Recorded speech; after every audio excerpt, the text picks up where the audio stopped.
જય Hind. Only for study ચેનલમાં તમારા દરેક મિત્રોનું હાર્દિક સ્વાગત છે. તો મિત્રો, આજે આપણે વિડીયોમાં જોવાના છીએ કે ટેટ વનની પરીક્ષા ટૂંક સમયમાં આવી રહી છે, એટલે કે તારીખ 21/12/2025ને રવિવારના રોજ યોજાવાની છે. તો આપણે શૈક્ષણિક મનોવિજ્ઞાનના ભાગ ઘણા બધા જોયા છે. તો આજે આપણે વિડીયોમાં ભાગ નંબર 50, મિત્રો કયા નંબરનો 50મા નંબરનો ભાગનો વિડીયો જોવાના છીએ. તો વિડીયો પૂરેપૂરો જોજો. શરૂઆત કરીએ વિડીયોની. પ્રશ્ન એક તમારી સમક્ષ છે. જો શું છે પ્રશ્ન કે સંયુક્ત રાષ્ટ્ર સંઘ દ્વારા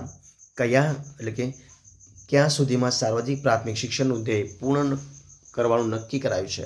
ઈસવીસન 2015, 2010, 2012 કે 2011 સુધી? તો ઈસવીસન 2015 સુધી એનું ધ્યેય નક્કી કરવાનું કરાયું હતું. બંધારણમાં પ્રાથમિક શિક્ષણના અધિકારને મૂળભૂત અધિકાર એટલે કે આર્ટિકલ 21 ક્યારે બનાવવામાં આવ્યો હતો? 2001માં, 2002માં, 2005માં કે 2010માં? તો મિત્રો, આ જે ધ્યેય છે એ આર્ટિકલ 2002ની અંદર બનાવવામાં આવ્યો હતો, ઈસવીસન 2002માં. આરટી 2009 અંતર્ગત ધોરણ 6 થી 8માં કયા વિષયના શિક્ષક રાખવાની જોગવાઈ છે? ગણિત, વિજ્ઞાન, ભાષા, સામાજિક વિજ્ઞાન કે ઉપરના તમામ? તો શું આવશે? ઓપ્શન ડી, ઉપરના તમામ. ગુજરાતમાં પ્રાથમિક શિક્ષણમાં ક્ષમતાલક્ષી અભ્યાસક્રમનો અમલ ક્યારથી થયો હતો? ઈસવીસન 1994, ઈસવીસન 1996, 2001 કે 2005? જવાબ આવશે ઓપ્શન એ, ઈસવીસન 1994. શાળા કે વર્ગખંડમાં ઉપસ્થિત થતી સમસ્યાનો વૈજ્ઞાનિક ઢબે ઉકેલ લાવવાની જે પ્રક્રિયા છે એટલે શું? સંશોધન, કેસ સ્ટડી, ક્રિયાત્મક સંશોધન કે અનુકૂલન? શું આવશે? ઓપ્શન સી, ક્રિયાત્મક સંશોધન. ક્રિયાત્મક સંશોધનના સોપાનો સંદર્ભે કયો વિકલ્પ સાચો છે? સમસ્યા ક્ષેત્ર, સમસ્યા પસંદગી, ઉત્કલ્પનાઓ, ઉપરના તમામ? જવાબ છે ઓપ્શન ડી, ઉપરના તમામ.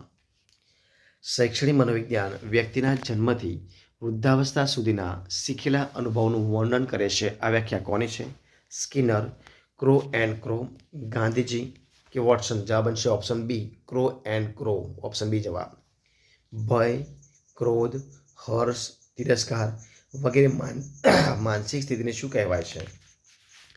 તો વારસો, વૃદ્ધિ, પ્રેરણા કે સંવેગ? મિત્રો ઓપ્શન ડી જવાબ, એને સંવેગ કહી શકાય. ઓપ્શન ડી જવાબ. પ્રશ્ન આપણે આગળ જોઈએ કે જે પ્રવૃત્તિને ઉદ્દીપ્ત કરે અને તેને પોષે તેવા વિશિષ્ટ આંતરિક તત્વને શું કહી શકાય? સંવેગ, વીરપૂજા, દમન કે ઉત્પ્રેરણા? જવાબ છે ઓપ્શન ડી, એને ઉત્પ્રેરણા કહી શકાય. નીચેનામાંથી કયો વિકલ્પ વિકાસના ક્ષેત્રનો નિર્દેશ કરે છે? સામાજિક વિકાસ, માનસિક વિકાસ, સાંવેગિક વિકાસ કે ઉપરના તમામ? તો મિત્રો જવાબ છે ઓપ્શન ડી, ઉપરના તમામ જવાબ આવશે. શૈક્ષણિક મનોવિજ્ઞાનના પિતા કોને ગણવામાં આવે છે?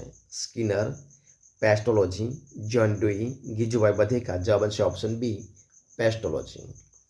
ચિકિત્સા પદ્ધતિ કઈ મનોવિજ્ઞાન પદ્ધતિ તરીકે ઓળખાય છે? સામાજિકતા મિતિ, વ્યક્તિ અભ્યાસ પદ્ધતિ, અવલોકન પદ્ધતિ કે પ્રયોગ પદ્ધતિ? જવાબ છે ઓપ્શન બી, વ્યક્તિ અભ્યાસ પદ્ધતિ. પ્રશ્ન આપણે આગળ જોઈએ કે નીચેનામાંથી કયું વિધાન શૈક્ષણિક મનોવિજ્ઞાનનું સ્વરૂપ સ્પષ્ટ કરે છે? અન્વેષણાત્મક છે, પ્રયોગાત્મક છે, એ અને બી બંને કે તે વાસ્તવિક છે? જવાબ છે ઓપ્શન બી, સી, એ અને બી બંને, મતલબ અન્વેષણાત્મક પણ છે અને પ્રયોગાત્મક પણ છે. નીચેના ત્રણ અવસ્થામાં નીચેનામાંથી કઈ પ્રક્રિયા ઝડપી થાય છે? પરિપક્વતા, શારીરિક વિકાસ, માનસિક સ્થિતિ કે પ્રત્યક્ષીકરણ? તો જવાબ શું આવશે? ઓપ્શન બી, શારીરિક વિકાસ. ઓપ્શન બી જવાબ. તરુણ બાળકને પોતાના પરિવર્તનનો સમજવા શેની જરૂર પડે છે? યોગ્ય માર્ગદર્શન, જાતીય શિક્ષણ, મિત્રોનો સાથ કે ડી, એ અને બી બંને? જવાબ છે ઓપ્શન ડી, એ અને બી બંને, મતલબ યોગ્ય માર્ગદર્શન અને જાતીય શિક્ષણનો. તો મિત્રો, આ હતા આજના વિડીયોના આપણા પ્રશ્નો. નેક્સ્ટ વિડીયો મળીશું, ત્યાં બની રહો. જય હિન્દ, જય ભારત, જય જય ગરવી ગુજરાત. Best of luck.